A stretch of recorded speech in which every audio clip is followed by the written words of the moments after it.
Black Star Network is here.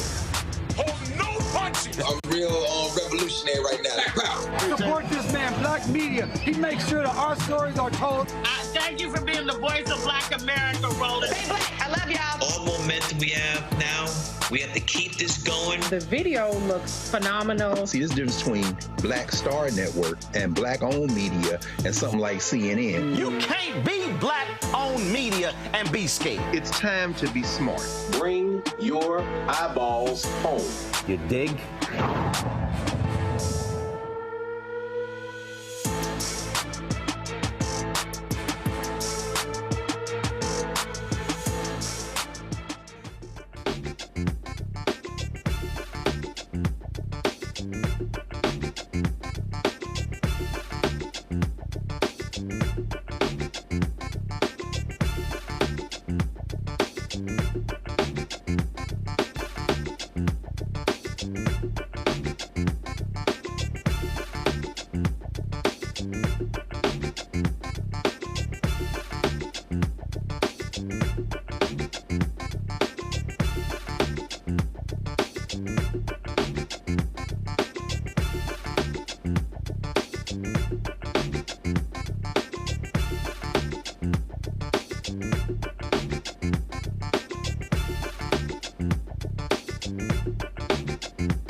Hey, folks, today is Tuesday, June 5th, 2024. Coming up on Roland Martin Unfiltered, streaming live on Black Star Network. I'm here in Atlanta, where Steve Harvey is handing out awards for his annual golf classic. And so we'll try to grab him a little bit later in the show. Also, folks, on today's show in Georgia, an appeals court has halted the trial against Donald Trump and all the other people who were involved in interfering with the 2020 election, pending the decision on whether DA Fani Willis should be disqualified from the case. Also on today's show, Trump-loving Florida Congressman Byron Donalds literally says life was better for black people during Jim Crow.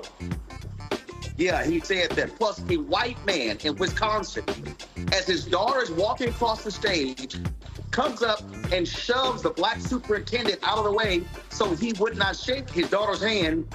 Wait until we show you this shameful, despicable video. Also, on today's show, the family of David Hilliard, a former leader of the Black Panthers, they are disputing a story that says Hilliard is endorsing Donald Trump. His grandson will join us. It is time to bring the funk on Roland Martin Unfiltered on the Black Star Network. Let's go. He's got whatever the miss, he's on it. Whatever it is, he's got the scoop, the fact, the find. And when it breaks, he's right on time and it's rolling. Best believe he's knowing.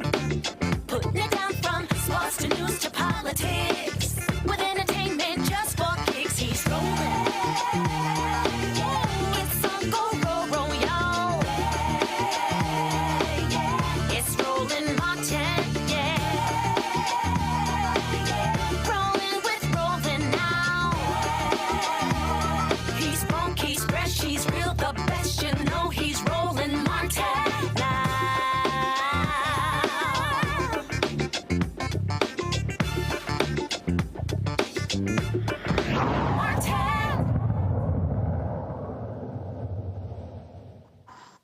Hey, folks, Roland Martin here. I am in Atlanta at Bears Best Golf Course, where Steve Harvey is having his annual Celebrity Golf Classic. Behind me is where they're handing out the awards. And so hopefully we'll be able to grab Steve and some of the other folks who are here. But let's start with what's happening in Georgia, where an appeals court has halted the case against Donald Trump and the other individuals indicted for interfering with the 2020 election, pending a decision on whether or not Fulton County DA Fani Willis should be disqualified from prosecuting this case. The Georgia Court of Appeals made this order that stopped the proceedings, that stops Fulton County Superior Court Judge Scott McAfee from proceeding with other matters in the case.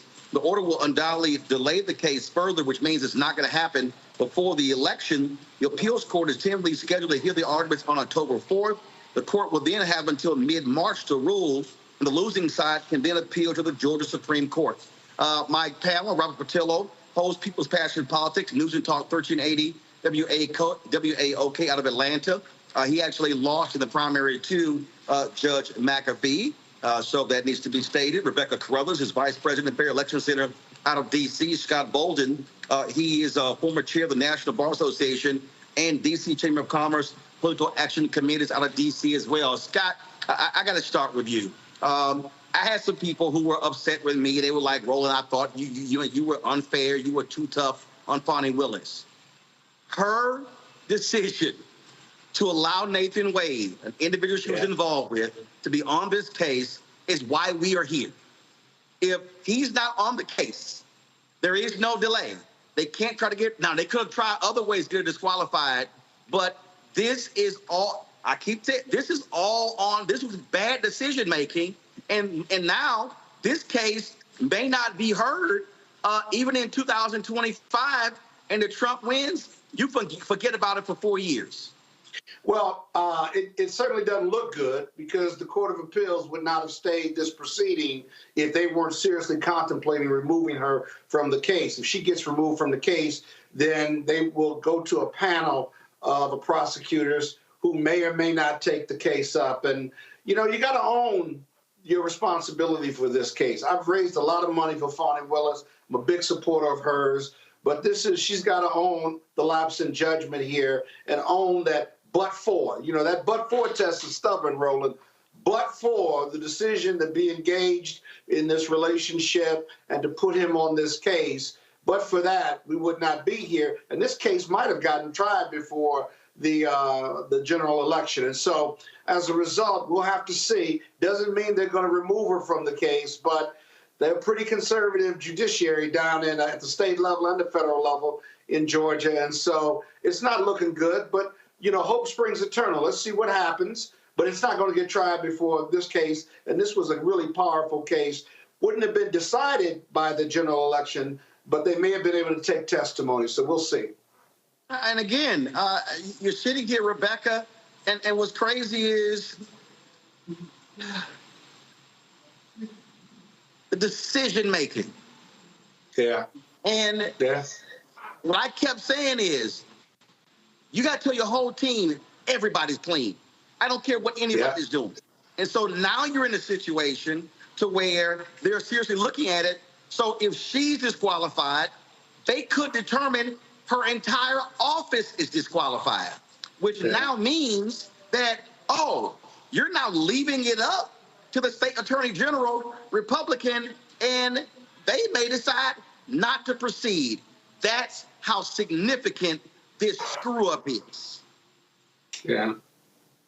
You know, so this is something that we talked about a few months ago. I understand the need to protect and support Fani, understanding all of those who are attacking her, including the credible threats that she's had to endure for the last couple of years. However, Georgia is not New York. New York is much friendlier when it comes to prosecuting Donald Trump. Not friendlier necessarily from the aspect of law, but also friendlier from the environment of understanding there are more people who are saying, hey, Trump is not above the law in New York versus in Georgia. So yes, this was an unforced error, like we talked about on the show a few months ago. However, you know, just like you pointed out, if it wasn't this, they would have found another reason to try to disqualify Fani Willis and ultimately to get this moved out of Fulton County and perhaps into another county that might be friendlier towards Donald Trump.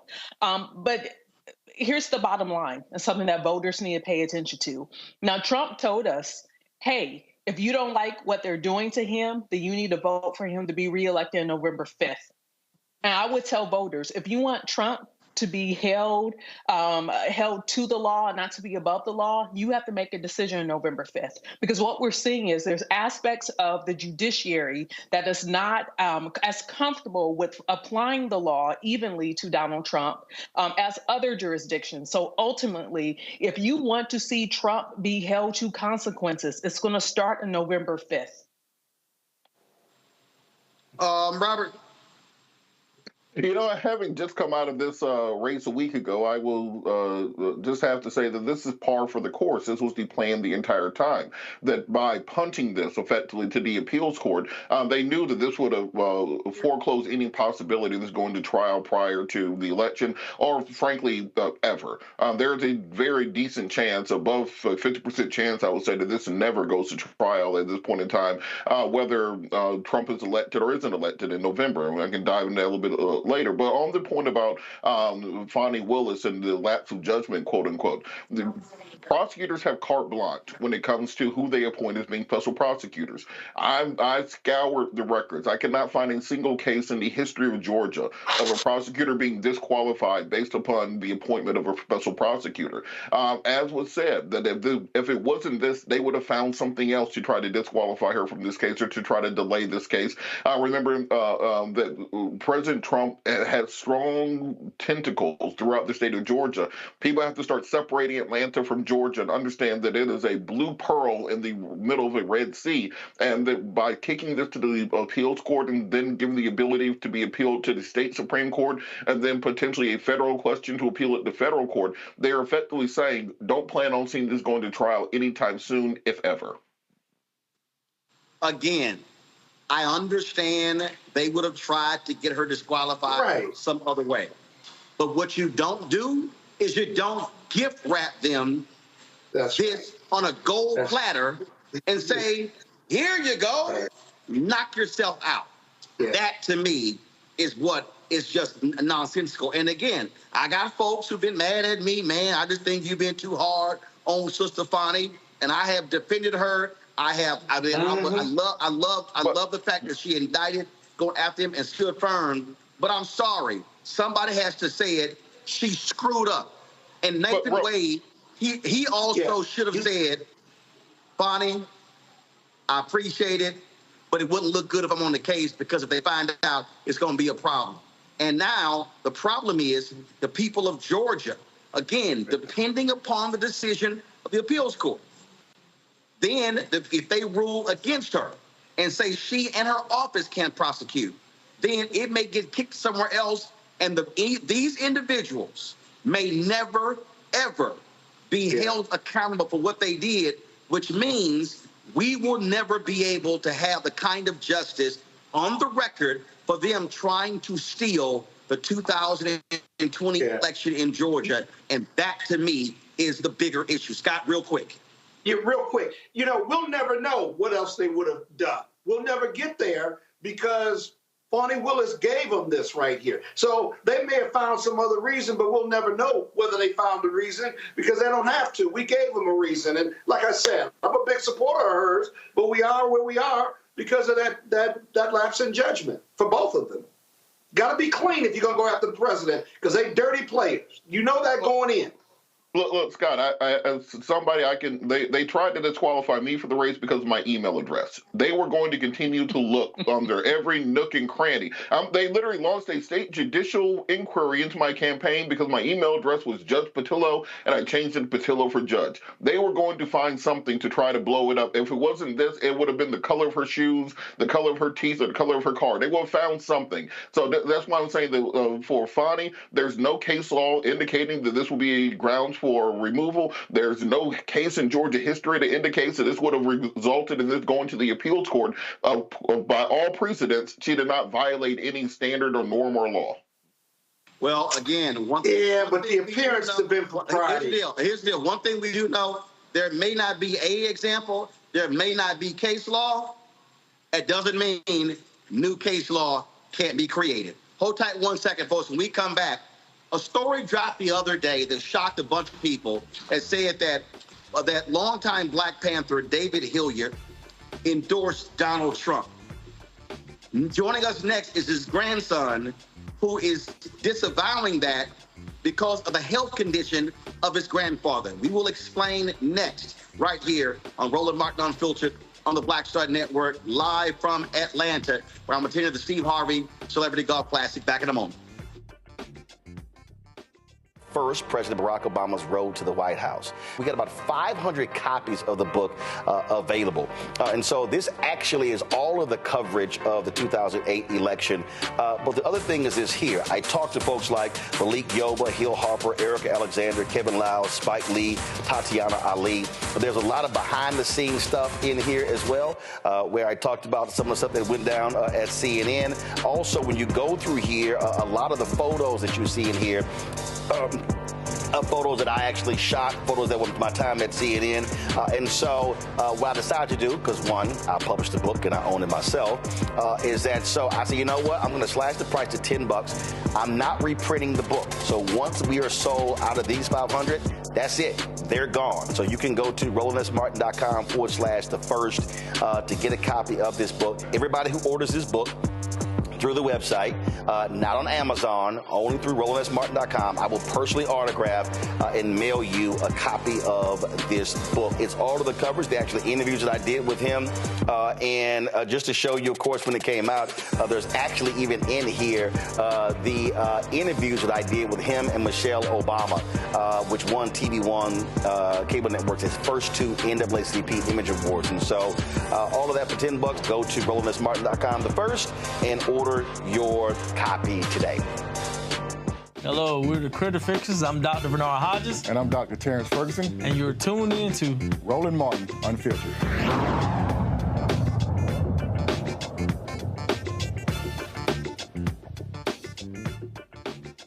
All right, folks, a lot of people were surprised when a story came out stating that David Hilliard, a longtime black member of the Black Panther Party, was endorsing Donald Trump for president.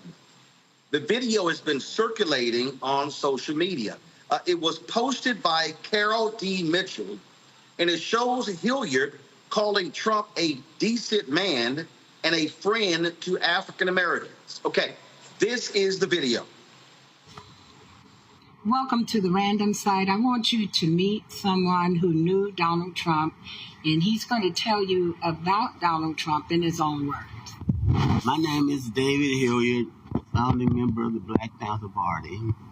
I knew Trump when Trump was a college student in New York, and he supported the Black Panther Party. That's how I know Trump. What kind of person do you think Donald Trump is?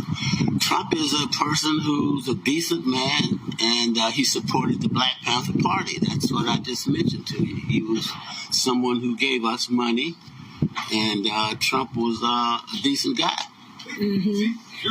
Trump? Yes. Trump's a friend of African Americans, and I knew Trump from the 1960s in New York, where he comes from, and he's a friend to African Americans. Oh, and now when you say a friend to African American, what do you mean by friend? I mean he's not a racist. He's not a racist, fascist white man. He supported black people. Owned every brownstone in a place called Harlem, New York. Oh, wow. Okay. Now, do you remember the time that Trump supported Jesse Jackson? No, but I remember when he supported the Black Panther Party. Wow. That's incredible. And how did he support the Black Panther Party? With his money. Whoa, for real? My goodness. He gave us money. So, in your opinion, Trump has always been, now that he has these 34 counts of being a felon, Trump has always been part of the black community, or familiarized at least with the black community. That's exactly right. Trump was a friend to people of African American descent, and he owned all of Harlem. Wow, that's amazing. So in your opinion, sir, your valued opinion, why do you think they put all these charges on Trump, and they're afraid of him to be president? Because Trump likes Africans in America. He likes black folks. That's one. I think that Trump is qualified in a very decent approach to having somebody representing America. Trump, yeah, I agree with you, and I think Trump would be able to get us off this government thing and get us to making our own money, because he knows how to make money. He knows how to lose money, and so he would be the perfect person to help us get our own again, right? And Trump's a friend of African Americans. He's always been a friend of black people. That's how I know Trump. Okay. Well, thank you so much. And what is your name, sir? My name is David Hilliard, founding member of the Black Panther Party. Oh, my God. Well, that's amazing. You're a well-known figure in the Bay Area. So we thank you for taking a moment out of your valued time to give us an interview for the Random Site. Thank you, sir.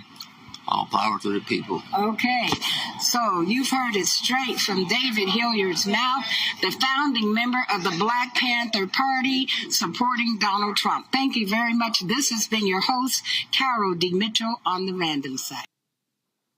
Well, the grandson of David Hilliard, Eric Jones, took to social media disputing what took place. And they were posting videos. They reached out to us here at Roland Martin Unfiltered. Eric Jones joins us right now from Oakland. Eric, first and foremost, who is Carol Mitchell? Who is she? Hello, Roland. First off, I would like to say just thank you for the opportunity to be able to write this story. It's going down a very wrong path, very fast. And so it's much appreciated for this opportunity to do so. This Carol Mitchell lady, this was the first time I had ever even heard of her name, just seeing the video. Apparently she lives there at the senior community my grandfather resides at, and she had watched him for quite a while and known of his status and decided to apparently go after him for that interview. And so, according to you and other family members, your grandfather is suffering from dementia? Yes. So, unfortunately, my grandfather is in the thralls of dementia, and he has been for quite some time. So the reason, so many of us, again, when we first saw this, thought it was suspect, because at no time ever has Donald Trump or anybody else suggested that he was providing financing to the Black Panthers when he was in college. Second of all, again, if you look at logic here, Donald Trump was at Wharton. His daddy, brought him into the school. He didn't have the grades. And there's nowhere in hell that Donald Trump will be crossing paths with the Black Panthers, especially in Oakland. Yeah, so those things don't line up. And currently, I've been speaking with the Huey P. Newton Foundation and Frederica Newton, and we are trying to find some of any Panthers that were still around from the New York chapters and to see if we can verify any of those stories, but so far, no. And so, at no point in any conversations that you had with your grandfather, did Donald Trump ever come up? Well, since Donald Trump's name had become something that's of popularity and constant news and daily things, he's gone on to say these type of stories that, oh yeah, Donald Trump gave us these brownstones back in New York in the 60s, but again, those are unsubstantiated, definitely. Yeah, well, first of all, let's be real clear. If anybody even understands the Trump family, Donald Trump's dad built the business. Donald Trump's dad, his business wasn't in Harlem. Yeah. It was in one of the other boroughs. And so it was in Brooklyn. So they never did business in Harlem. I mean, so this thing just comes out of the blue in terms of this whole deal here. This craziness. Yeah, it is complete madness. And he has no idea of any of Trump's current policies or whereabouts or do-abouts or anything like that. So this is all just unsubstantiated. So on this, have you had an opportunity to talk to your grandfather? Does he still recognize you and other family members? Oh, yeah. My grandfather, he speaks very clearly about certain things in the past, and he remembers everyone in his family, and he can speak towards a lot of things that are truthful if you can lead him sort of in that direction. But when he starts to speak, so you gotta understand, my grandfather has over 5 books published. He's been a professor. He has a lot of things that are archived, and so if he speaks on those things that he has archived, then those are typically factual things that you can go check on, and it can all line up. But if he starts, speaking of things that aren't necessarily a part of that past work that he's done, that's sometimes where he can make up some things. Also, because of his status, at any point, did this woman, Miss Mitchell, did she ever alert family members, talk to them, or did she simply put this video out on her own, knowing full well the dementia status of your grandfather? Yeah, absolutely not. So, again, I've never heard of that woman until just 2 days ago. And so before then, we don't know if she knows of his status. We don't know if she's been following him or what so. But, of course, if she had that conversation with him, she could tell that she had to feed him lines, and she had to speak with him about things that he didn't. She had to connect dots for him. And he is a very profound speaker who never needs any dots connected for him in his higher mind. So if he's not, I'm pretty sure she could figure that out. All right, Eric Jones, we certainly appreciate you coming on the show to break this down for us, and certainly thanks for reaching out to us. Thank you, Roland. Thank you. Appreciate the time. All right, I appreciate the work. Thank you. Take care. All right, folks, gotta go to break. We come back. Congressman Byron Donalds says things were better for black people during Jim Crow than they are today. Congressman Hakeem Jeffries was having none of that, and we'll show you their back and forth. Also, Jesse Waters, Fox News, makes one of the most racist comments you'll ever hear. We'll play it for you as well. Folks, you're watching Roland Martin Unfiltered right here on the Black Star Network. Supporters and work that we do. Be sure to join our Bring the Buck fan club.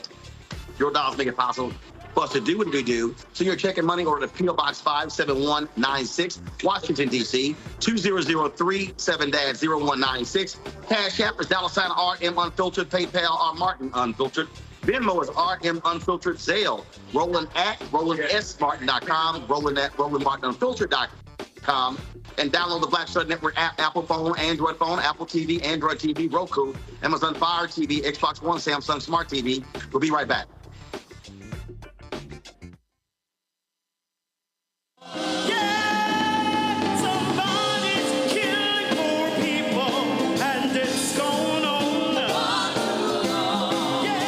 COVID happened, poor people were dying at a rate already of 800 people a day.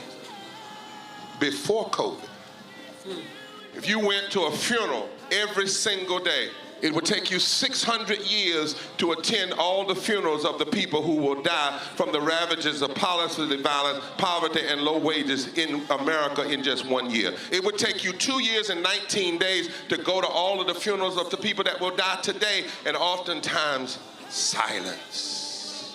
Nobody talks about this political genocide, but we are determined today to remember their death and be a resurrection of voting power and voice power like never before. Economic justice and saving this democracy are deeply connected. We, as a nation, must listen to the demands of the poor, who are pushing and will continue to push political candidates and elected leaders to lift from the bottom so that everybody can rise. We are the poor, the marginalized, and the underpaid. And we are taking one step forward to say that everybody has a right to live. Poverty is not the fault of those who are impoverished. It is caused by those who make the policy. There are over 135 million poor and low-wage, low-income people in this nation. The biggest block of potential voters by far is low-income, low-wage voters. I can't afford medicine. Sometimes I have to skip because of the cost. The farm worker community is tired of the violence imposed upon us by greed, exclusion, and denial of basic human rights. Those folk that represented by that casket, poor and low-wage workers who are the most moral people in this country because they go to work every day believing, even though going to work is hazardous to their health. I'm tired of working 70 to 80 hours a week and still not have money for the necessity of bills. I'm tired of getting sick and not being able to go see the doctor. Having to make a choice to pay between rent or the light bill or food or clothes. You cannot claim to care about families and a culture of life and then do everything in your power to rob people of equal access to resources and to force them to live in poverty. Leadership of both parties have waged war on poor people and low-wage workers. And this government has treated people experiencing poverty, including their military families, with disdainful, deliberate, malicious neglect. So the truth is that my son died from poverty. We refuse to accept poverty as the fourth leading cause of death. The fourth leading cause of death in this, the richest country in the world. We march today for our children and the generations to come. And we need to do it with the loudest voices possible, the biggest actions possible. We will voice our demands and register our vote. When we stand up and when we stand together, things change. There is the electorate that is, and then there is the electorate that should be. 34 million eligible poor and low-income voters did not vote in 2016. If just 20% of those voters in swing states were mobilized around an agenda, they could change the political outcome of every election. So we're launching the most massive voter mobilization and turnout campaign in history of poor and low-wage voters, allies, and religious leaders. People are dying, but we know it doesn't have to be this way. And so we are calling on everyone to join us in this Poor People's Campaign, a national call for moral revival. We are here, we will be seen, we will be heard, and our power will be felt. We don't need to be an insurrection. We are a resurrection that will be felt across this country. Are you ready? Ready? Ready? Ready? We are a resurrection, and we are ready.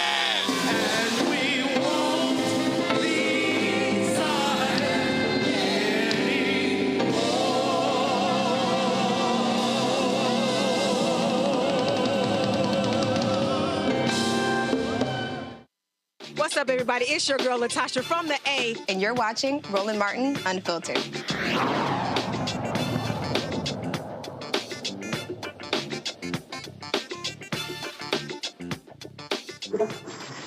All right, folks, welcome back to Roland Martin Unfiltered here at the Steve Harvey Celebrity Golf Classic in Atlanta. All right, so Donald Trump supporters, they had an event in Philadelphia that was supposedly focused on Black for Trump. Now, it was in a conservative area, largely white area. And it was led by Byron Donalds of Florida and Wesley Hunt of Texas. It was called Congress, Cognac, and Cigars. Really? Okay. Now, check this out. Now, Michelle Tafoya, formerly, of course, sideline reporter for Monday Night Football, she was the one moderating this conversation and about Black's Republican Party. Don't ask me why. Now, there was no videotape of this, but the Philadelphia Inquirer reported that Donald made some comments about Black life during Jim Crow.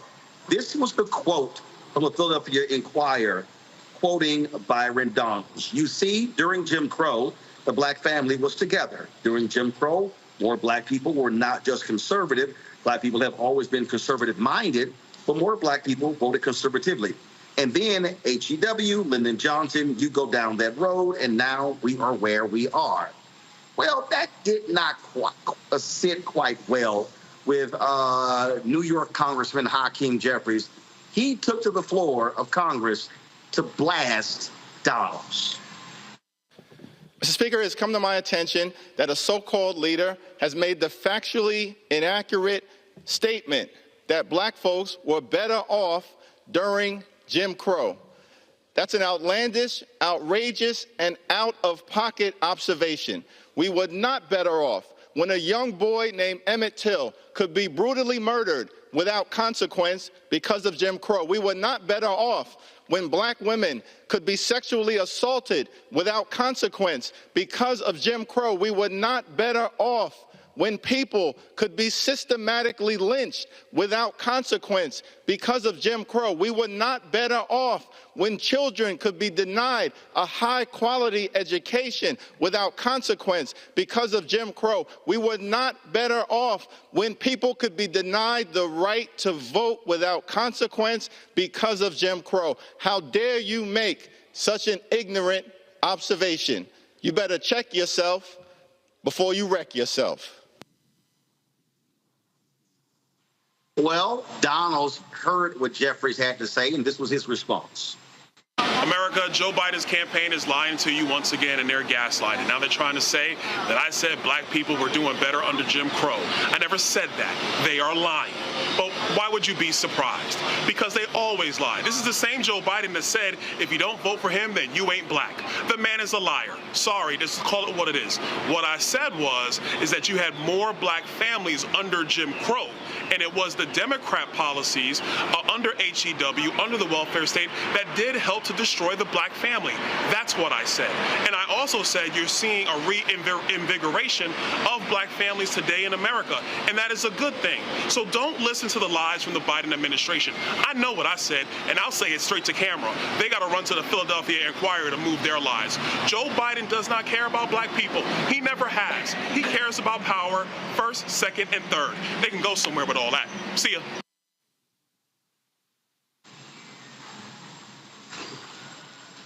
Really?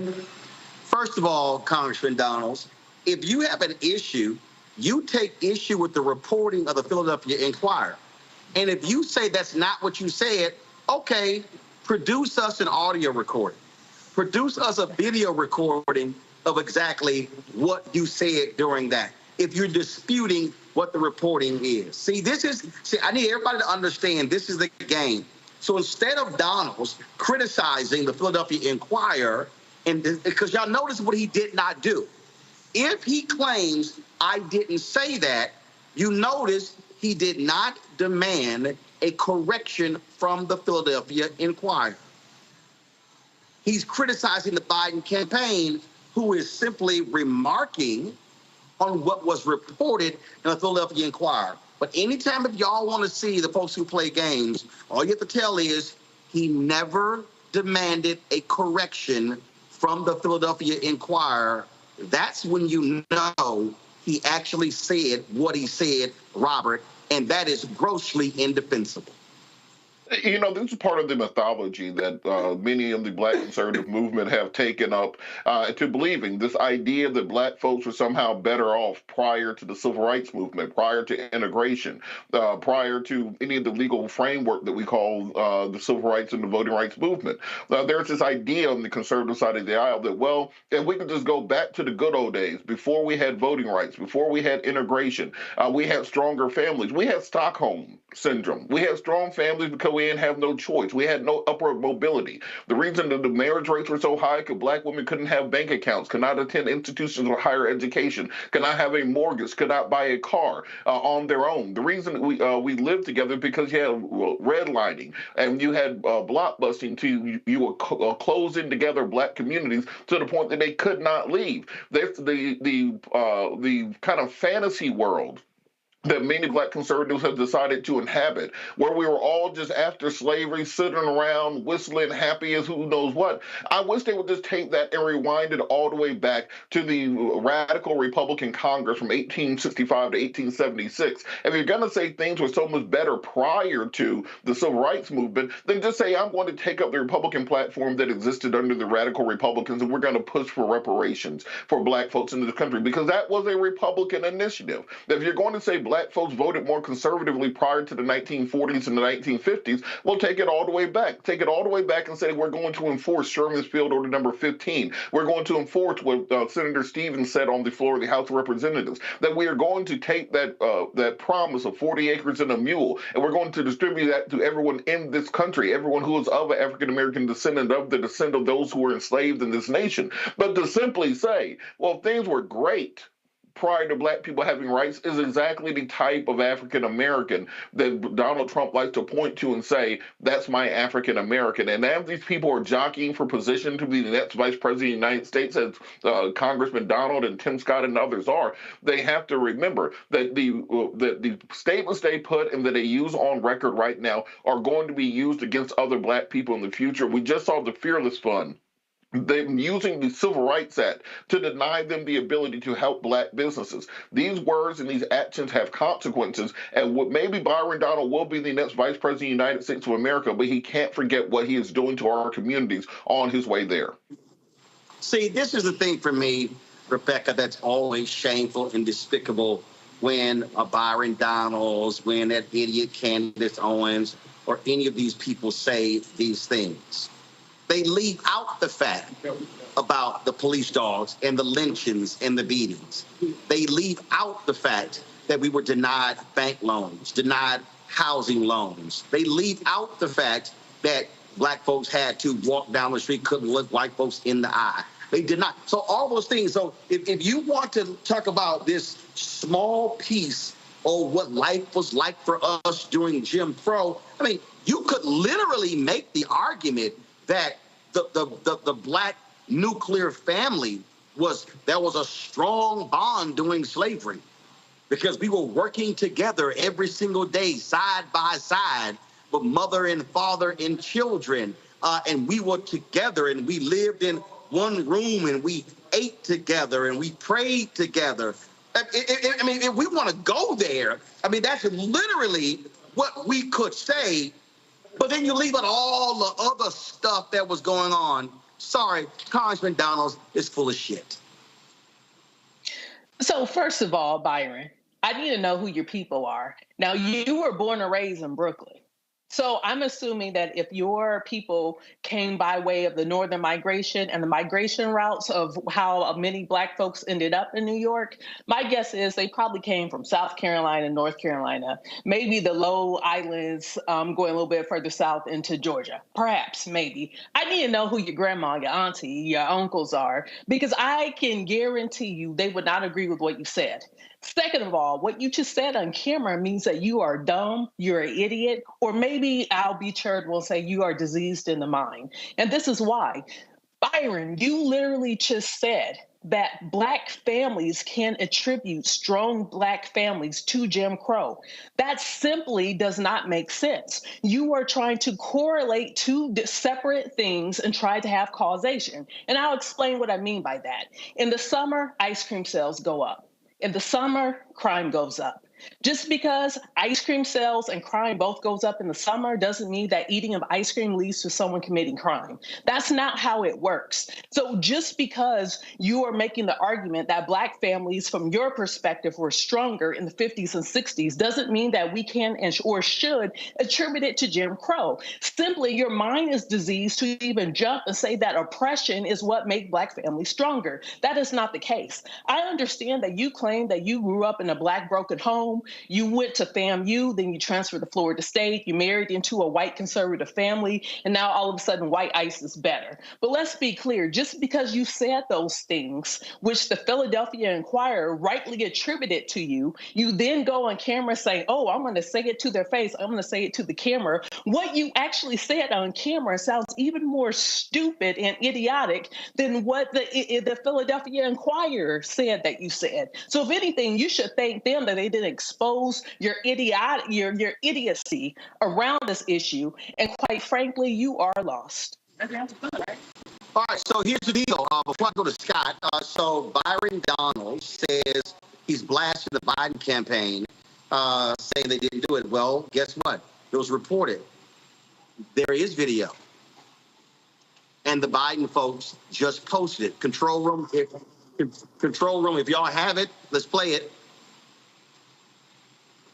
If you don't have it yet, okay. If you don't have it yet, Scott, go with your. So Scott, go with your comment, and then we're gonna play the video. You actually hear Byron Donalds in his own words in a 26-second clip from that conversation. I'll only add to my colleagues.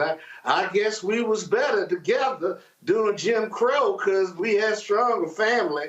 But we couldn't, you go to jail and you couldn't walk down the street, you couldn't vote, you couldn't get a job, couldn't get educated. But we were together as a family. You know, every time these dumbass Republicans, one, they don't do their research, and they just ignorant. It just, sometimes, and I know what you say, Roland, you say, you got to call this out, Scott. But sometimes this stuff is so ignorant that it's just not even worth talking about. My colleague said it best, and by the way, if we weren't stronger as a family, our socioeconomic problems weren't there, but we weren't stronger as a family.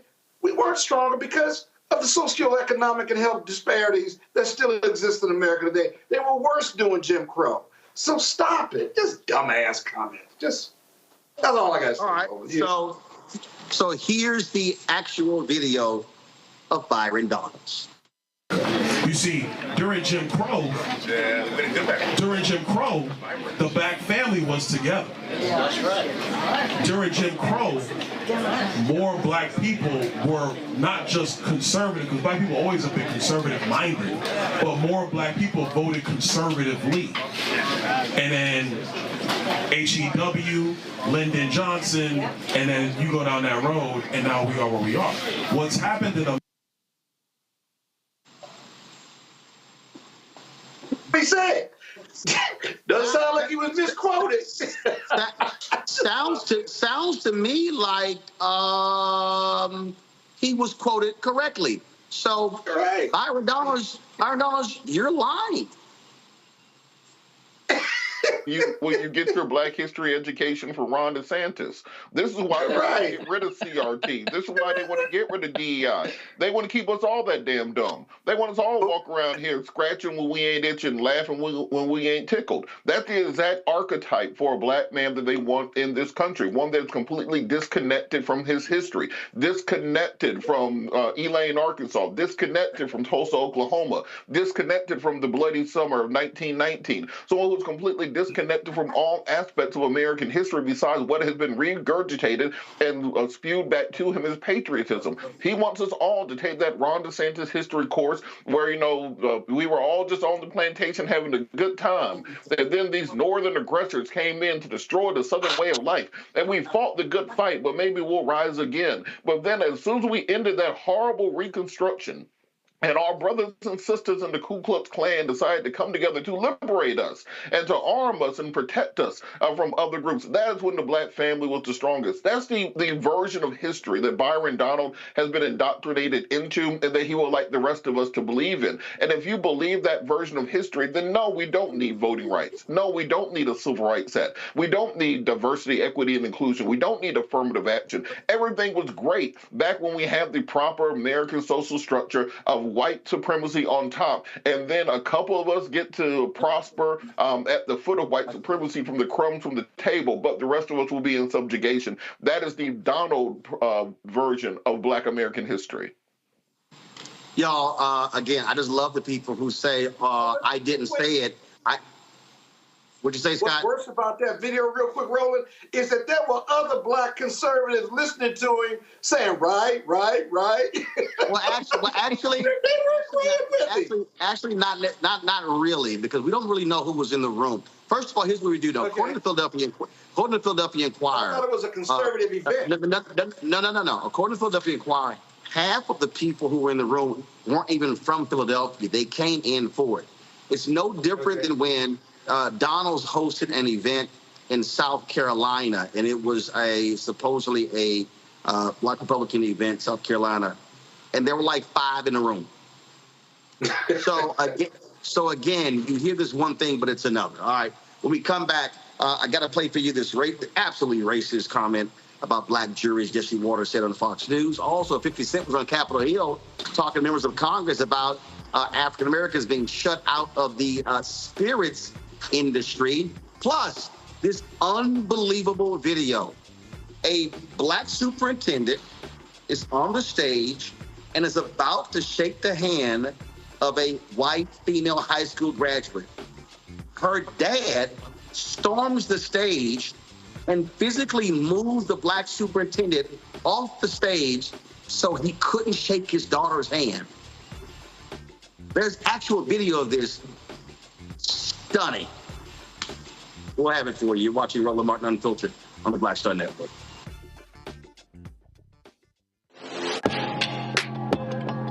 A lot of y'all have been asking me about the pocket squares that we have available on our website. You see me rocking the Shibori pocket square right here. It's all about looking different. Now look, summertime is coming up. Y'all know, I keep trying to tell fellas, change your look, please. You can't wear athletic shoes every damn wear. So if you're putting on linen suits, if you're putting on some summer suits, have a whole different look. The reason I like this particular pocket square, the Shibori, is because it's sort of like a flower and looks pretty cool here versus the traditional boring silk pocket squares. But also I like being a little different as well. So this is why we have these custom-made feather pocket squares on the website as well. My sister actually designed these after a few years ago. I was in this battle with Steve Harvey at Essence, and I saw this at a St. Jude fundraiser. I saw this feather pocket square, and I said, well, I got some ideas. So I hit her, and she sent me about 30 different ones. And so this completely changes your look. Now, some of you men out there, I had some dudes say, oh, man, I can't wear that. Well, if you ain't got swagger, that's not my problem. But if you're looking for something different to spruce up your look, fellas, ladies, if y'all looking to get your man a good gift, I've run into brothers all across the country with the feather pocket squares saying, see, check mine out. And so it's always good to see them. And so this is what you do. Go to RolandMartin.com/pocket squares. You can order Shibori pocket squares or the custom-made pocket squares. Now, for the Shiboris, we're out of a lot of the different colors, and I think we're down to about 200 or 300. So you want to get your order in as soon as you can, because here's what happened. I got these several years ago, and the Japanese company signed a deal with another company, and I bought them before they signed that deal, and so I can't get access to any more from the company in Japan that makes them. And so get yours now. So come summertime, when I see y'all at Essence, y'all could be looking fly with the Shibori pocket square or the custom-made pocket square. Again, RolandSMartin.com/pocket squares. Go there now.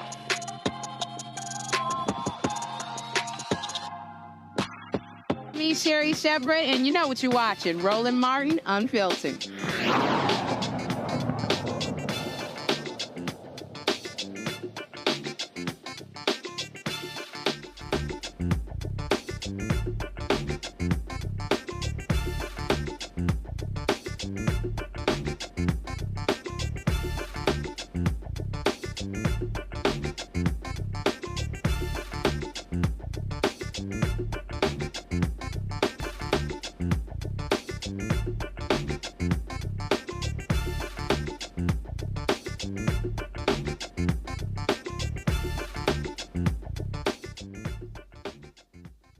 One thing you can always count on from Fox News is racism.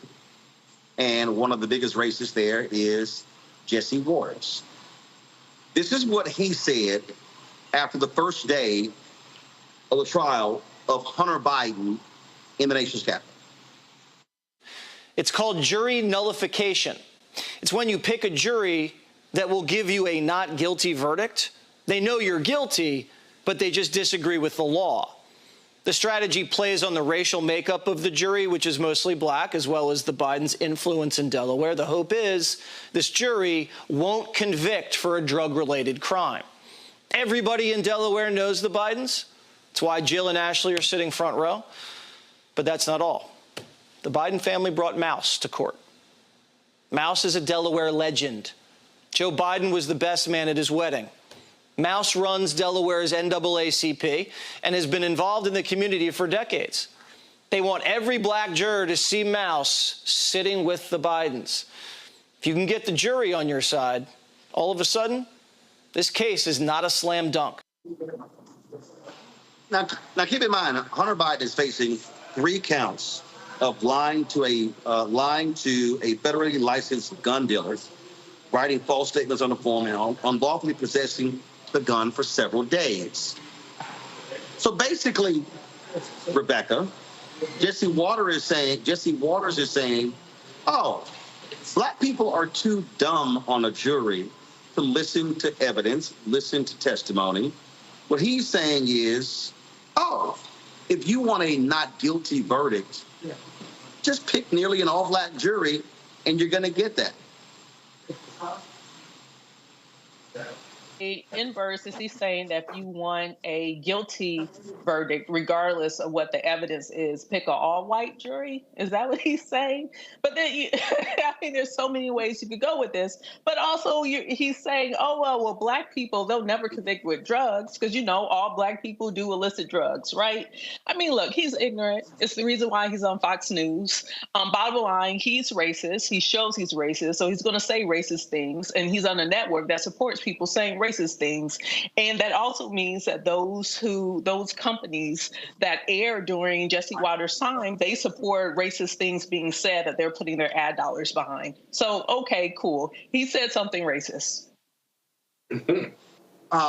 Jesse Waters saying something racist, we call that, Scott, a day that ends in DAY. Right. Having picked several juries and Jesse Waters having not picked one, I can tell you, white America is the least qualified to talk about black people and racism or to even define discrimination. I've always said this. And the fact of the matter is that most jurors, 95% of them, and Robert, I'd love to hear your response, black, white, yellow, brown, take that case into the jury room. They try to do the right thing. They work hard. Doesn't matter their race. And black people aren't monolithic simply because the criminal justice system has housed more of us than other people, if you will, in most jurisdictions. But they work hard. They try to do the right thing. They try to follow the law. And you come back with a verdict. If Jesse Waters was right, then the majority of the juries in Washington, D.C. are black, and you wouldn't have anybody convicted. And we know we got a 95% conviction rate here in this jurisdiction as well. So it's really just more ignorance than anything. And to think that Mouse, who may be a legend in that community, is sitting with the Biden family, but Jesse Waters doesn't have any problem with the leadership of the GOP in the House and Senate coming and sit in the front row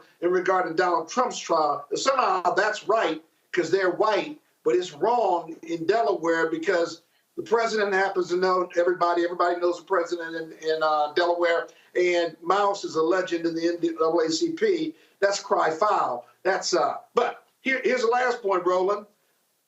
I can give you 5 federal circuit court opinions that have said what Hunter Biden is charged with would never be charged and is unconstitutional. And by the way, 90% of these charges against Hunter Biden have never just been brought independent. They've always been connected to some other crime with gang members or bad actors, if you will. Never before, very few times, does the fact that this form filled out is wrong. This form was altered by the gun shop, if you will. If Hunter Biden is found not guilty or the government hasn't proved their case beyond a reasonable doubt, those would be the reasons, not because Mouse is sitting in the audience or Jill Biden is sitting in the audience. It's because the jury did their job. And if they convict him, then they did their job too. We got to respect the rule of law. It's also, Robert, it could be because Mouse has been a friend of Biden's for more than 30 years, and his family and his children. But again, this is the level of stupidity. And I'm sure Jesse Waters is making no comment about any of the white supporters of the Biden family showing up in court. Look, when we talk about only in America, Jesse Waters is absolutely he is the siren tale of the most unqualified white people and white mediocrity being rewarded. Remember, he started off as an intern for Tucker Carlson, and because he was tall and conservative, they started letting him do man on the street interviews. At that point in time, they made him a full-time correspondent. He was actually married when his wife was pregnant, and he left her to start dating one of the booking producers at Fox, family values, conservative values, then got her pregnant. And then when Tucker got fired for the Dominion lawsuit and costing Fox basically $1 billion, somehow Jesse Waters gets elevated to a primetime television slot. Now, I'm not saying that would never happen to a black person. I'm just saying that's never happened to a black person in the history of Earth. And this idea that somehow because you went from an intern to a primetime anchor while cheating on your wife qualifies you to talk about jury selection somehow is where this kind of conservative belief in meritocracy falls apart. Because what do they continuously say? Well, I'm against diversity, equity, and inclusion because it needs to be based on merit. What the hell merit does Jesse Waters have to talk about jury selection in a Delaware case? It's completely ridiculous. And the idea that they're putting out here that they're trying to invalidate the verdict before it happens because they're pretty sure Hunter Biden's going to be acquitted in this case because, as Scott said, these charges are never brought and they may not even be constitutional. This idea that you can deny somebody their Second Amendment right based on them being a drug addict. If you look at the text of the Heller decision that was just decided a decade ago, it makes it pretty clear that this is an individualized right. And I'm not quite sure, and the courts have not decided yet whether or not you can bar that right based on someone being a drug addict at the time. Because if you're going to say that, then why not say alcoholics? Why not say anything under that will undermine the Second Amendment? So they know this will probably be dismissed out of hand or will be an acquittal for Hunter Biden. So they're trying to invalidate that, but also blow these racist dog whistles at the same time. That not only are we going to invalidate the verdict, but we're going to do so because black people are so simple-minded that all they have to do is see another black person and they'll just get up, start juggling watermelons, shucking and jiving, frying chicken in the jury box, and then they'll be over. This is par for the course for the audience they're trying to appeal to. All right, folks, hold tight 1 second. When we come back, where do you see this video of a white man physically removing a black superintendent from the stage because he did not want that black superintendent touching his white daughter's hand? Also, 50 Cent comes to Capitol Hill talking about the importance of expanding opportunities for African Americans in the liquor industry. We'll show you that as well. Lots to talk about right here on Roland Martin Unfiltered on the Black Star Network.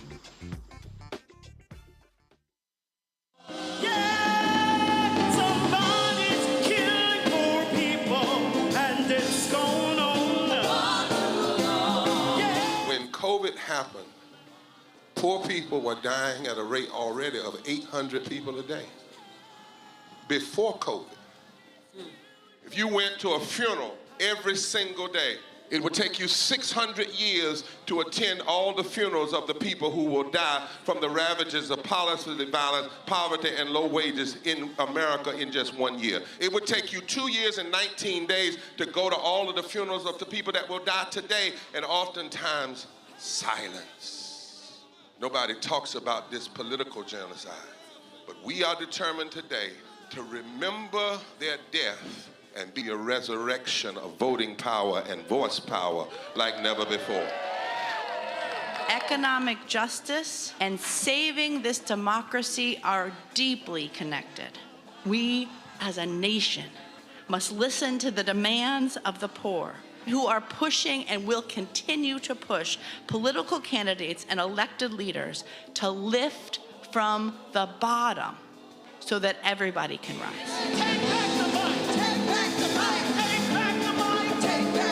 We are the poor, the marginalized, and the underpaid. And we are taking one step forward to say that everybody has a right to live. Poverty is not the fault of those who are impoverished. It is caused by those who make the policy. There are over 135 million poor and low-wage, low-income people in this nation. The biggest block of potential voters by far is low-income, low-wage voters. I can't afford medicine. Sometimes I have to skip because of the cost. The farm worker community is tired of the violence imposed upon us by greed, exclusion, and denial of basic human rights. Those folk that represented by that casket, poor and low-wage workers who are the most moral people in this country because they go to work every day believing, even though going to work is hazardous to their health. I'm tired of working 70 to 80 hours a week and still not have money for the necessity of bills. I'm tired of getting sick and not being able to go see the doctor. Having to make a choice to pay between rent or the light bill or food or clothes. You cannot claim to care about families and a culture of life and then do everything in your power to rob people of equal access to resources and to force them to live in poverty. Leadership of both parties have waged war on poor people and low-wage workers. And this government has treated people experiencing poverty, including their military families, with disdainful, deliberate, malicious neglect. So the truth is that my son died from poverty. We refuse to accept poverty as the fourth leading cause of death. The fourth leading cause of death in this, the richest country in the world. We march today for our children and the generations to come. And we need to do it with the loudest voices possible, the biggest actions possible. We will voice our demands and register our vote. When we stand up and when we stand together, things change. There is the electorate that is, and then there is the electorate that should be. 34 million eligible poor and low-income voters did not vote in 2016. If just 20% of those voters in swing states were mobilized around an agenda, they could change the political outcome of every election. So we're launching the most massive voter mobilization and turnout campaign in history of poor and low-wage voters, allies, and religious leaders. People are dying, but we know it doesn't have to be this way. And so we are calling on everyone to join us in this Poor People's Campaign, a national call for moral revival. We are here, we will be seen, we will be heard, and our power will be felt. We don't need to be an insurrection. We are a resurrection that will be felt across this country. Are you ready? Ready? Ready? Ready? We are a resurrection, and we are ready. And we won't be silent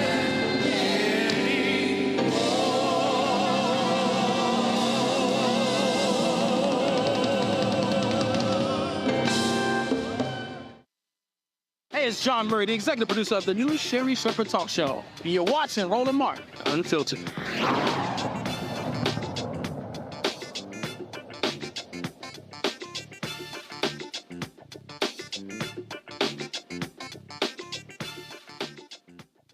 Well, folks, 50 Cent was on Capitol Hill today with attorney Ben Crump talking about increasing opportunities for African Americans in the liquor industry. He is suing a particular company, saying they have been defrauding him.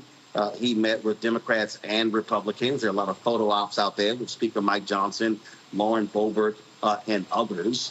That sounds great and wonderful, but here's the real issue. Show me how Republicans are willing to do that. Are they going to stand up and fight discriminatory behavior happening in this industry? What about what's happening in black-owned media? Folks at USA Today posted this video on social media, 50 Cent addressing the microphones.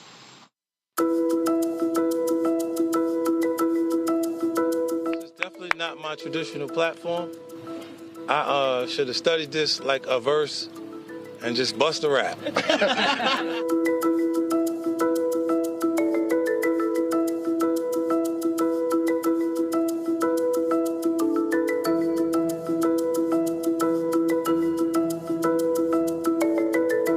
It's really exciting for me to be here. I got a chance to meet with both sides today, and it feels really good. Like, they don't agree. They don't agree on a lot of stuff.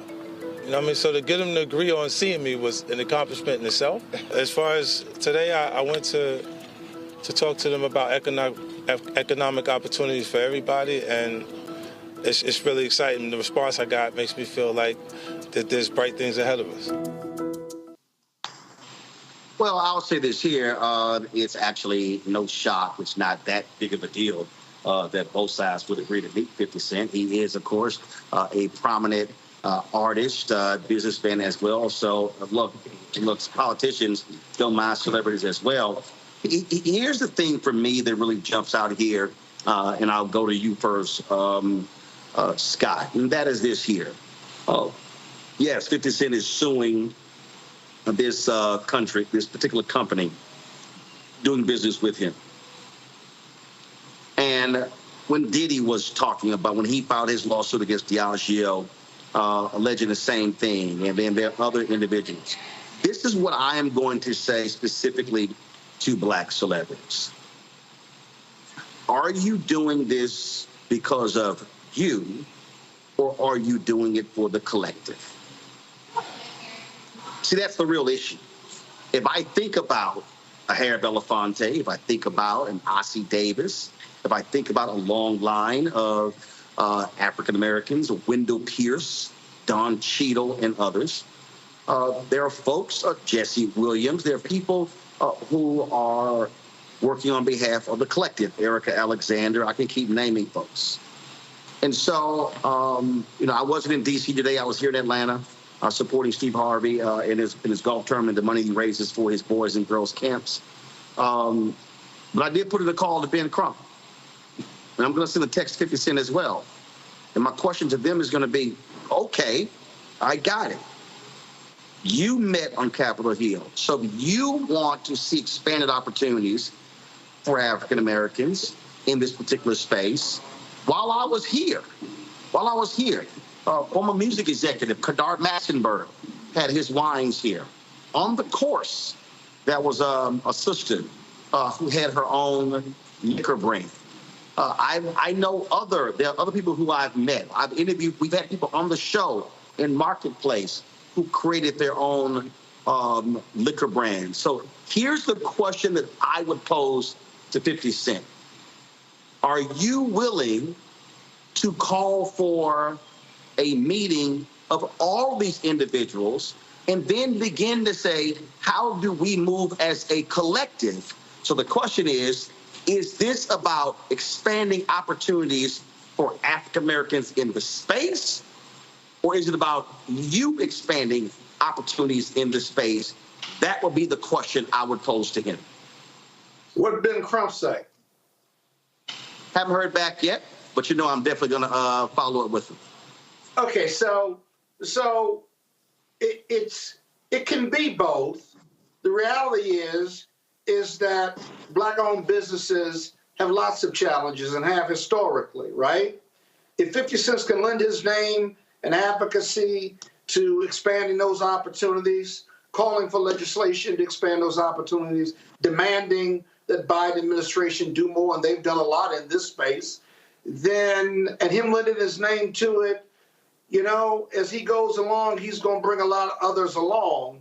But it's not about the photo op and going to Capitol Hill one day with Ben Crump. The hard work begins after that. And so whether he's going to do this and be prepared to do this for all black-owned businesses, men and women-owned black folks, then the work after the photo op with Ben Crump and legislation.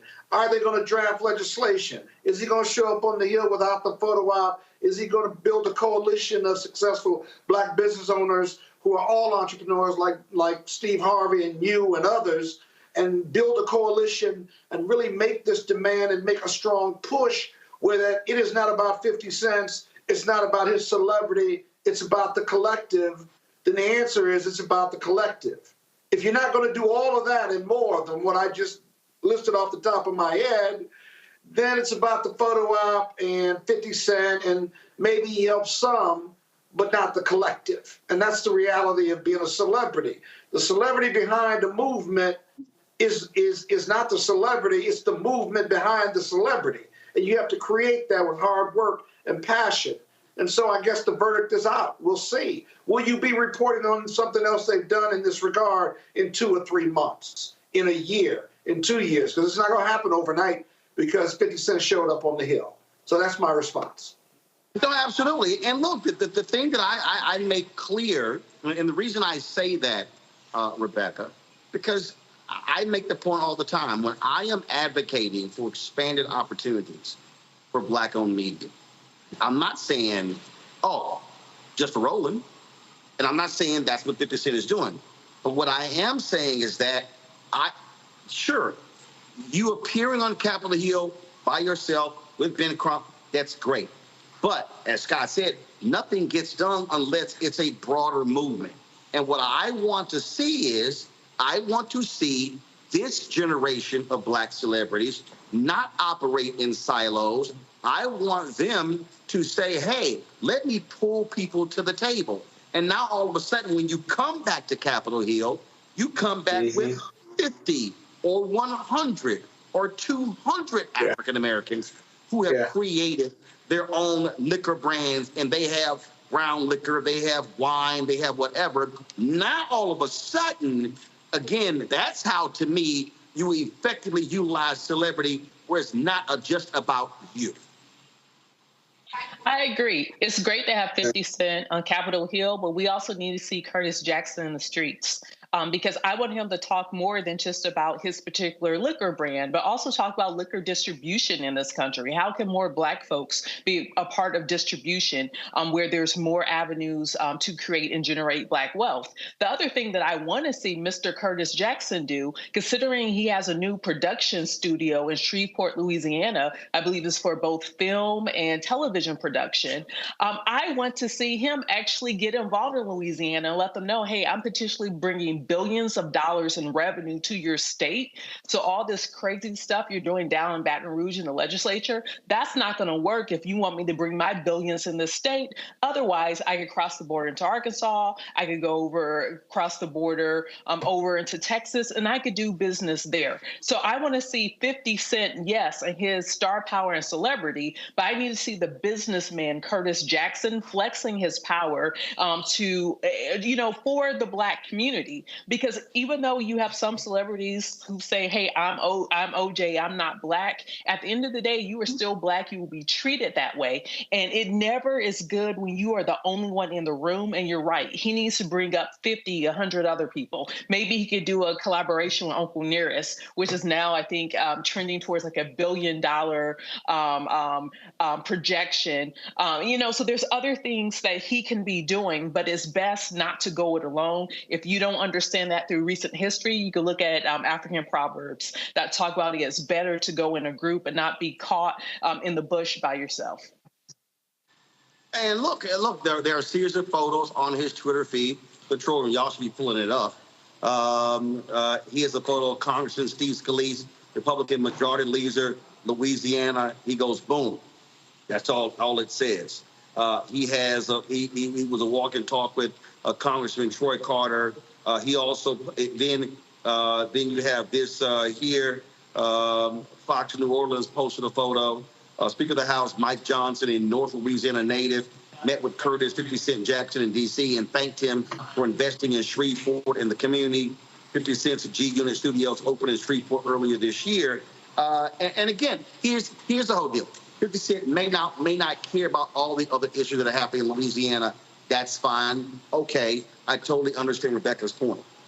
I'm gonna be just still very clear on this, Robert, and that is, I just simply think that if you are articulating the need for expanded opportunities for African Americans in this space, and you're talking about wealth creation, I believe the power move is for a 50 Cent to issue a call and Uncle Nearest and other individuals, large or small, and say, hey, we gonna move collectively. We're gonna move as a group. We're gonna do what Dr. King said on April 3rd, 1968 at Mason Temple in Memphis, Tennessee, in that mountaintop speech, when he said that black people individually are poor, yet collectively represent one of the largest economies in the world. He said we have to move as a collective to get things done. And that's what I certainly hope he does. And again, when the show's over, I'm going to text him this very thing. And I'm going to text it to Ben Crump. Because to me, that's how you actually show your power when you come back to Capitol Hill with 50, 75, 100, 200 African Americans who have liquor brands and say, we're standing as one. That, to me, is how you exercise your power, Robert. Look, I'm going to defend 50 a little bit here because we can't expect 50 Cent to be Harry Belafonte all of a sudden. Look, he's somebody who made a career making songs about degrading black women, about shooting black men, selling drugs. But hold on. Robert, hold up, Robert, remember, here's my whole deal. He came to Capitol Hill to advocate for expanding opportunities for African Americans in the business. What I'm saying is it can't just be about your lawsuit. It has to be about all of y'all trying to figure out what y'all seeing here. That's one of the features on an iPhone when you say certain things and you move your hands. But also that's them also saying Roland is lighting that ass up. See, so again, the thing we understand here, if you as an individual are advocating for African American expanded opportunities, all I'm saying is bring some other folks with you. That's just the point. The African American he's advocating for is Curtis Jackson, not the rest of y'all. And that's the point that I'm trying to make. But look, that's the point that I'm trying to make. Let's stop pretending 50 Cent is Harry Belafonte here. He has an entire drug dealer multiverse on television right now with spin-off shows all about black folks selling drugs to other black folks and killing other black folks. He spent 20 years making music about black folks doing drugs, defaming and abusing women, and killing other black folks. You think he's at Capitol Hill all of a sudden to be the Rosa Parks of liquor? No, he wants the exclusive license to keep black folks drunk. And so this idea that suddenly he's going to be moving in this new direction, and look, Malcolm X talked about this 60 years ago, that we're the only community that looks to horn players, that looks to dancers, that look to ball players in order to be the leadership of our community. He has every right as a businessman to go up there and try to get new contracts, but he's barking up the wrong tree. If he thinks that Mike Johnson and Steve Scalise give a damn about opportunities for black folks or give a damn about doing anything for diversity, equity, inclusion, run the entire campaign about not giving opportunities to black folks. So meet with them all you feel like. But in reality, it ain't going to happen. That's not who he is, and we got to stop expecting people to suddenly change their stripes to become Mahatma Gandhi overnight. He's going to continue his business of making money off of the destruction of black communities, and I don't think that's going to change all of a sudden with one visit to Capitol Hill. Again, and where I stand is very clear. If you are going to say, I am here to fight to expand opportunities for African Americans, okay, I'm saying bring them with you. That's the whole point. And so because I believe in too many spaces that there are too many of us who are selfish. There's certain phrases, for and no more. Whereas I'm the only one in. Anytime I hear a black corporate executive say it's lonely at the top, I'm like, no, I blame you because you were supposed to bring some folk with you. And that's your damn fault. So all I'm saying is, and trust me, 50 gonna get a text, and Ben Crump is gonna get a text, and I'm gonna recommend, if that's what you're serious about, call the meeting. Call the meeting of other African Americans in the business and say, the next time we are going to take the trip together, and now all of a sudden 50, 100, 200 descend upon Capitol Hill. Let me quickly go to a break. We'll be right back. I talked to Isaac Hayes about this new documentary out by two black tech founders. But also, wait till I show y'all this video out of Wisconsin where a racist white man literally physically moves a black superintendent off the graduation stage because he didn't want him shaking his daughter's hand. Talk about shameful. Watching Roland Martin Unfiltered on the Black Star Network. On A Balanced Life with me, Dr. Jackie. Being of service to others is one of the greatest callings in life. But being there for someone else in their time of crisis is a whole new level, and you have to bring courage, commitment, and strength. On our next show, we meet two real-life angels who were thrust in the midst of caregiving and without warning. And he was looking strange and couldn't cut his meat.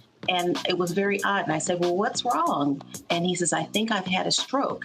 And so, of course, it scared me. And we literally got in the car and he walked into the hospital on a Thursday.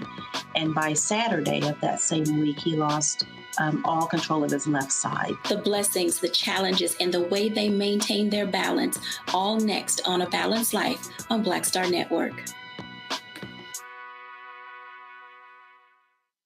When you talk about blackness and what happens in black culture, you're about covering these things that matter to us, speaking to our issues and concerns. This is a genuine people-powered movement. There's a lot of stuff that we're not getting. You get it, and you spread the word. We wish to plead our own cause.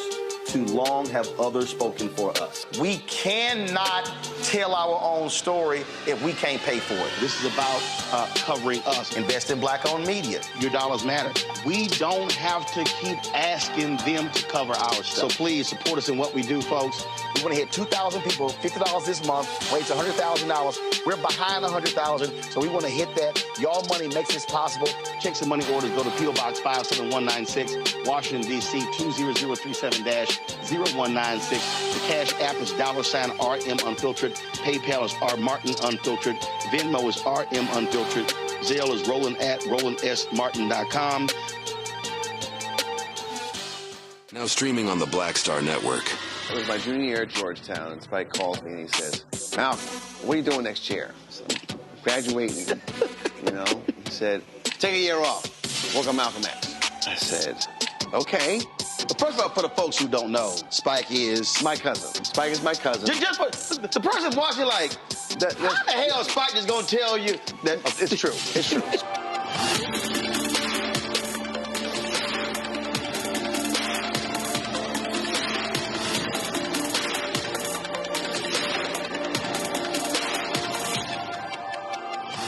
Hey, what's up, y'all? I'm Devon Franklin. It is always a pleasure to be in the house. You are watching Roland Martin Unfiltered. Stay right here.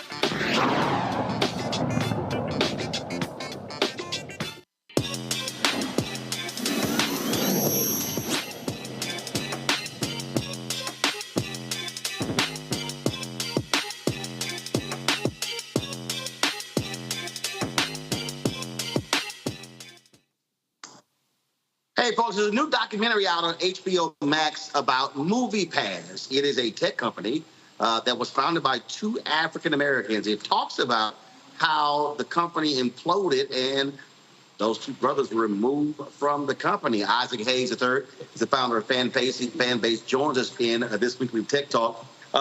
Isaac, I saw your video you posted about MoviePass, and I remember when they launched. I remember when people were talking about it. Then I remember when they were like, what the hell, how they going to make money? It was all this sort of stuff. And then it lays, you just talk about how the documentary is just fascinating because it lays out how they then got removed from the company they founded. This movie Crash, I think you should definitely take a look at it as a black business owner. It was kind of like a very sad kind of corporate takeover of MoviePass, which was founded by Stacy Spikes and Hamet Watt in 2011. They built MoviePass all the way up to about 20,000 subscribers. And they got a guy named Chris Kelly, who was the original general counsel for Facebook, to come in and invest in the company. And so when Chris Kelly joined the board, it was those two gentlemen and Chris Kelly on the board. And so what wound up happening is that MoviePass needed a little bit more capital, and they thought they should bring in a white CEO to actually run the company to try to scale the company. In comes Mitch Lowe, who was the former CEO of Redbox. And so they reconstituted the board to include the two black founders, Mitch Lowe, and then Chris Kelly wound up having 2 board seats. So now, with Chris Kelly's 2 board seats and Mitch Lowe's 1 board seat, they wound up removing both gentlemen from the board and eventually firing both of them from the company, and then tanking the entire company within 1 year, spending $150 million and crashing the company. Wow. Yeah. Wow. So explain to people, and you talked about it beforehand, the pitfalls when you're a founder and you go out and you raise money and you don't fully understand why you got to hold on to as much power as possible. Because in this case, you can get run out your own company. Yeah, I mean, well, boards are very important. Boards are really basically the boss of the CEO. They're the people that are in charge and kind of guide the company and make and kind of keep the CEO accountable to the company. And so typically a lot of black founders wind themselves getting voted out of their own companies by these board takeovers by other people that are coming on the board. When it comes to the company that I built with Fanbase, I don't have a board. That's because I raised independent capital. I haven't gone to VCs. So you got to be careful when you're raising capital, especially from venture capital, because they do want things like board seats. And what happens is VCs will often look at your company as something to flip.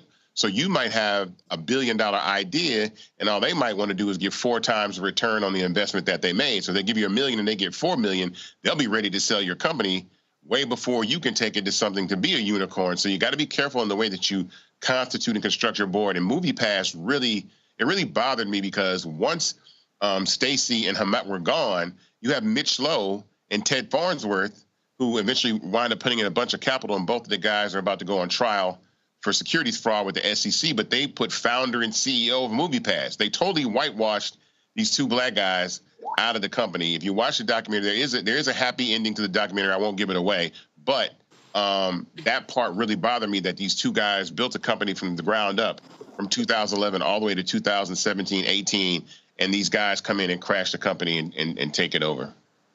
Absolutely crazy. Questions from our panel. Rebecca, you first. Hey, Isaac, it's Rebecca. It's good to see you again tonight. So for would-be founders, especially in more of the tech space, what are like the top 3 things that black founders should do to protect their company? I think initially you should create multiple classes of stock, right? I think you should create 2 classes of stock, common stock and voting stock. And then I think as founders, you should try your best to maintain control of all the voting stock. So that way it gives yourself power, right? You want to try to put as much equity as you can yourself in your company so that it limits the amount of equity that people can take, which is ownership and power, especially dealing with venture capital. It's tricky. So that's why, secondly, I think I recommend people trying equity crowdfunding, like what we've done with Fanbase, as an alternative way to raise capital. Because even with you see what's going on with Fearless Fund and the fact that they lost their appeal in the 11th Circuit Court, it's just like we have to find ways to bypass these racist practices, right? And then I think, thirdly, you just have to be mindful of sometimes, especially as a black founder, there might be an air of racism that might want to prevent you from scaling your company to being somebody that is a Zuckerberg or is a Evan Spiegel or Jack Dorsey or somebody that builds a monster platform. So you really got to keep your head on the swivel about who's really, has your best interest in mind when you're constituting and constructing your company. Scott? Yeah, having advised a lot of entrepreneurs and folks who have startups, whether it's in the IT space or otherwise, one of the things I would supplement your advice and counsel is that getting good counsel, getting a good accountant, getting a good kind of corporate strategist is really, really important. Money's tight and maybe you can't afford it, but you can't afford not to have it, because the way the company was set up, at least me extrapolating from your remarks and kind of, I looked this up before, there was a lot of money that was burned through, but the way these stocks were set up and the agreements with these folks that didn't look like them, it was teed up for them to be moved out of the company. And it happens in real estate. It happens in startups all the time. The founders had to know that they, in exchange for the money, they were subjecting themselves to some risk that they could be moved out of the company through these board seats. You agree or disagree with that? No, that's true. I think Stacey and Hamet, trusted. They were too trusting, and thinking. No, yeah, you can't trust nobody. Yeah, you can't trust nobody. Who you trust? They were a little too trusting in that situation. And the way that I constructed fan base, honestly, I built it. I knew that but I remember this. Remember, Steve Jobs got voted out of Apple, exactly at a company. So you always want to try to protect yourself as the founder as best you can. And so that's why those two classes of stock, I think, are extremely important in the way that you construct your company. But yeah, you got to keep your head on a swivel and be careful who you trust. And you can't give up majority ownership of your stock or even put it at risk in exchange for that money piece. You cannot do that, because this is exactly what will happen by being too trusting, but also if you give up or put at risk your majority ownership. It's your idea, it's your passion, you're the entrepreneur.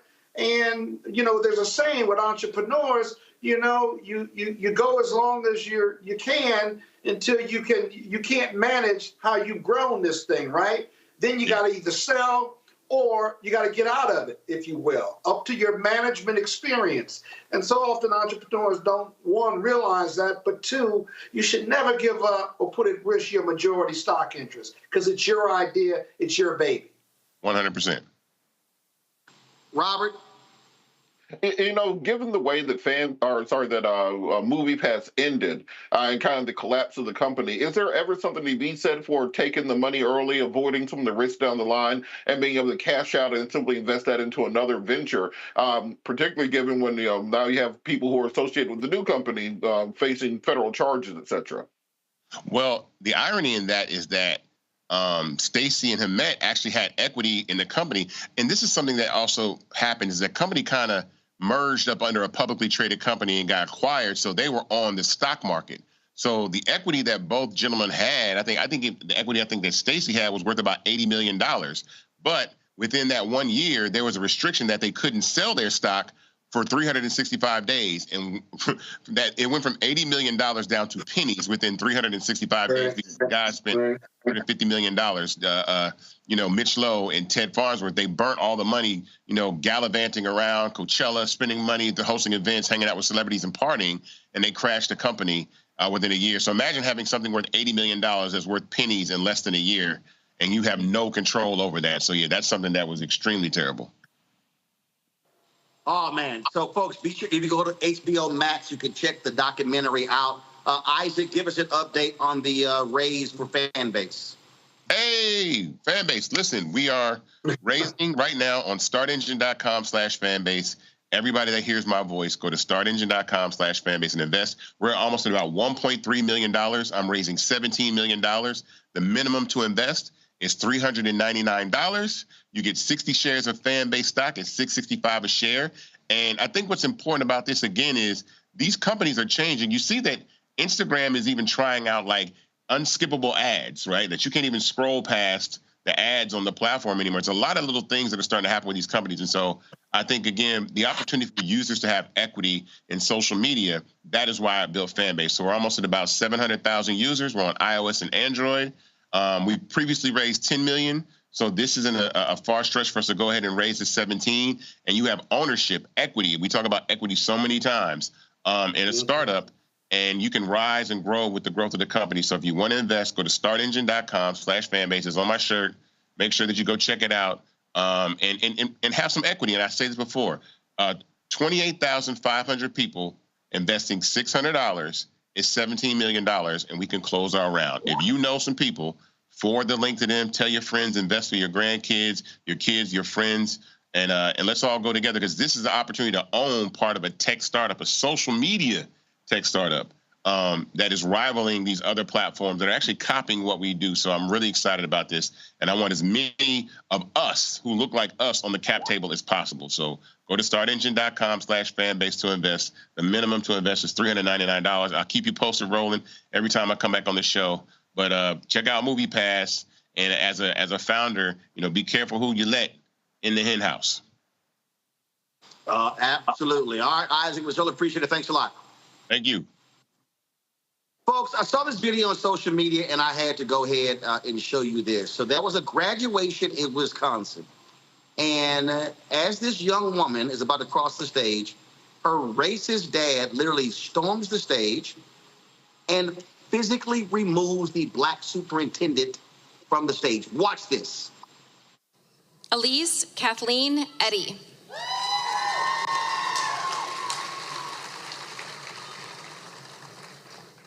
Oh. Excuse me. Where's Brendan? Where's Brendan? Get away from me, bro. No. Hey, no. Hey, you need to get. Hey. You gotta go. Out right now. I don't care. Get off the stage right now.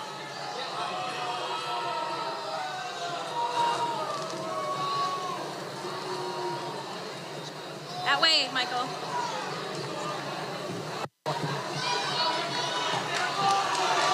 No.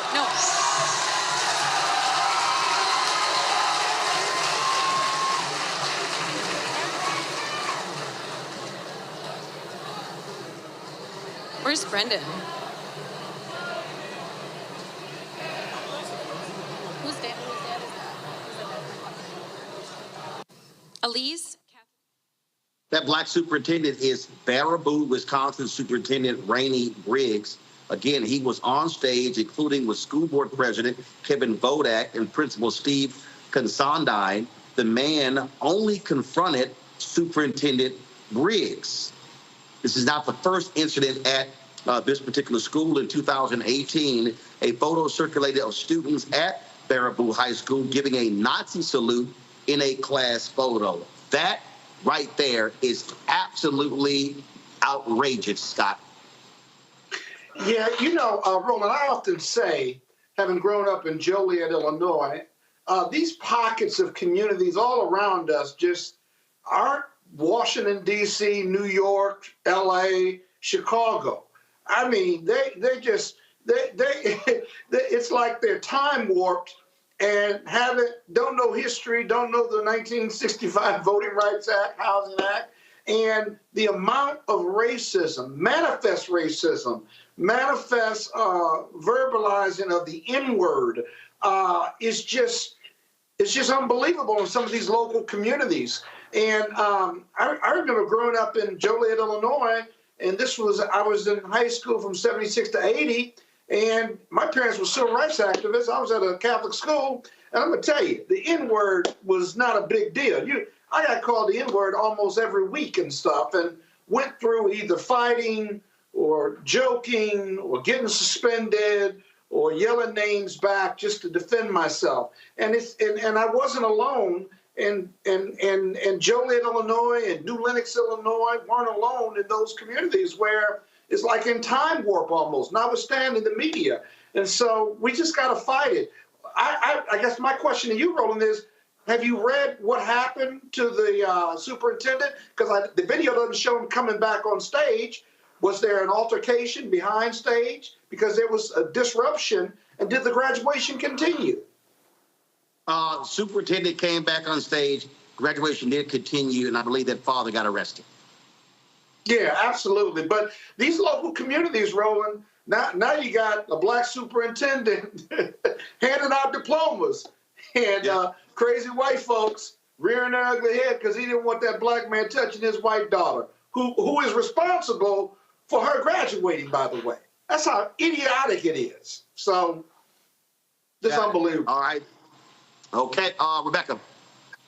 Well, here's the added wrinkle to that story. As I saw in the town of Baraboo, the school board president is now, they're trying to recall the school board president. And the reason why, they're saying he's mismanaging money. And one of the examples of him mismanaging money is the superintendent's pay.